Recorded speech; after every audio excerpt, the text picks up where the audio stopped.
Olá pessoal, sejam bem-vindos mais uma vez à série Tente DIN.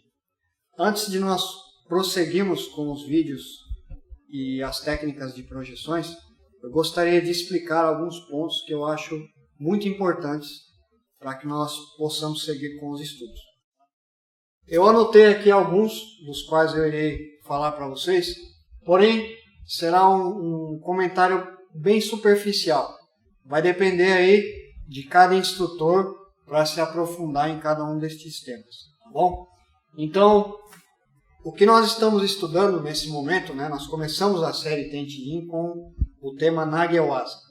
Nagewasa significa técnicas de projeções.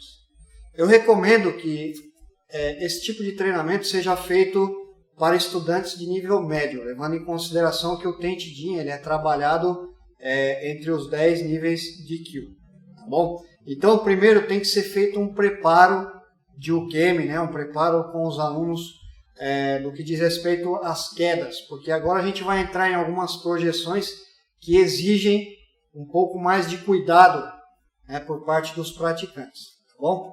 Então, vamos lá. Primeiro, origens. Embora muitas pessoas tenham o costume de associar as projeções com o judô, na verdade, o judô é que veio do que nós praticamos, no caso, as escolas mais antigas.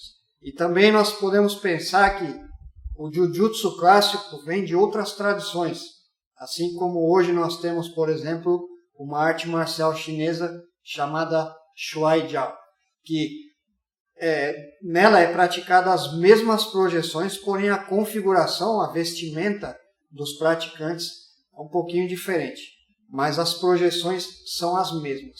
Então, como nós estamos trabalhando nessa série de vídeos aqui, bases, porque esse é o propósito, entendeu, pessoal? Bases. Então você vai encontrar uma semelhança entre uma técnica e outra, com uma arte ou outra.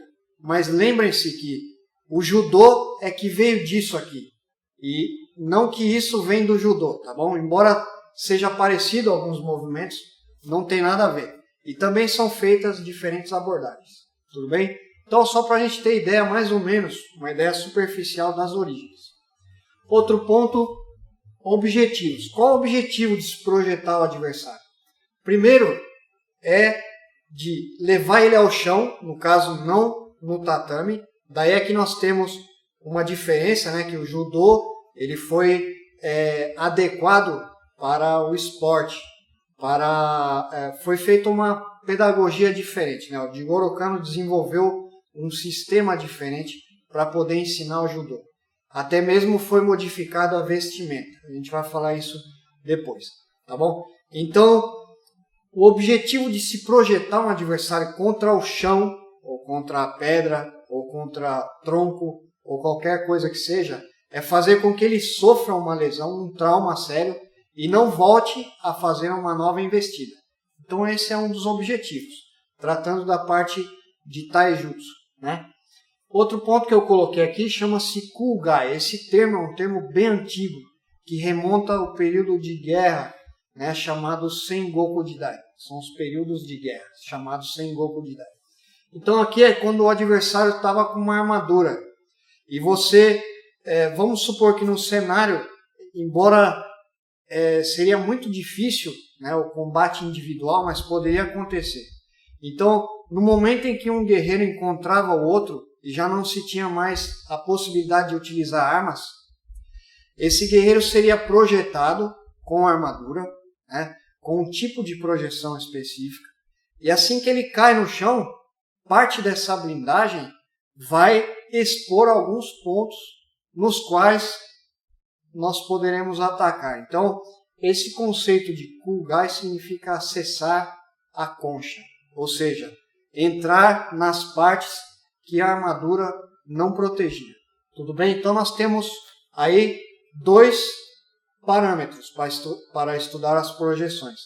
No caso, são os parâmetros estabelecidos pela configuração do adversário, seja a roupa que ele está usando, ou seja, o tipo de armadura que ele está usando, tá bom? Depois, tratando ainda da parte de configuração, nós temos tipos de agarres e alavancas. Isso também vai depender da forma com que o adversário está vestido, tá bom? Outro termo também, pessoal, que a gente ouve bastante, mas às vezes existe uma confusão, né, por causa da nomenclatura, é kumiuchi e kumikata, tá bom? É um termo bastante comum, tenho certeza que vocês já ouviram isso. Primeiro vamos lá, kumiuchi. Kumi significa agarre e uchi significa golpe. Então é a ação de golpear e agarrar o adversário. No momento que você está estudando ele, né, um dentro do espaço do outro, e surge a oportunidade de agarrar, você também vai fazer isso com um golpe. Então isso aí caracteriza o kumiuchi. Depois nós temos o kumikata, ou kumigata também.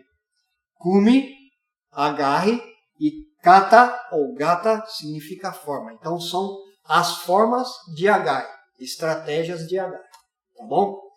Depois outro ponto bastante importante que as pessoas, a maioria delas ignoram isso, mas as artes marciais tradicionais, elas trabalham isso, tá bom? Isso faz parte da didática, né? Que é Heiho. Esse termo Heiho significa estratégia. Estratégia, pessoal, são várias as estratégias que nós trabalhamos para possibilitar, né, a entrada de uma projeção, tá bom? Então são várias estratégias. Isso, como eu estava falando, depende da didática, depende do momento em que seu instrutor está trabalhando no dojo e qual o objetivo dele, né, em realizar um exercício ou outro, tá bom? Heiho, essa é uma parte fundamental, estratégia. Depois nós temos os eixos de projeção. O que é isso? Eixo de projeção, Jodan, Chudan e Gedan. Então nós temos aí Jodan, Chudan e Gedan. Aqui eu fiz uma ilustração, né, esse desenho aqui representa um símbolo antigo do Tenchi-ji. Então nós podemos também fazer essa divisão aqui de Jodan, Chudan e Gedan como Ten, Chi, Jin, ou seja, Ten, Jin e Chi. Então isso aí vai ser muito importante na hora de formalizar as estratégias, porque se o adversário cria uma certa tensão nas pernas, você vai trabalhar a parte de cima. Se ele criar uma certa tensão na parte de cima, você vai trabalhar a parte de baixo, tá bom? E aí existem muitas variantes quando a gente vai pensar nesse tipo de estudo aqui, tá? Mas, para a gente não fugir do nosso foco, que é base, tá bom? Fica restrito aqui esta série de vídeos para os praticantes que estão no período de desenvolvimento das bases, tá ok, pessoal? Outra ilustração que eu tenho aqui é que, no caso dessa configuração que nós temos, que é o nosso uniforme padrão, que nós sabemos que esse uniforme aqui é um uniforme moderno. Não era assim que se praticava as artes marciais antigamente. Mas nós temos algumas referências que podem nos ajudar a compreender como eram feitos, né? Isso também vai depender da ilustração, né, que a pessoa vai estar fazendo durante o treino. Então aqui, ó, nós dividimos a manga em 3 partes, dividimos a lapela em 3 partes e a parte de trás da lapela aqui. Então, no caso seria Shitasode, a parte de baixo da manga, Nakasode, a parte do meio da manga, e Uasode, a parte de cima da manga.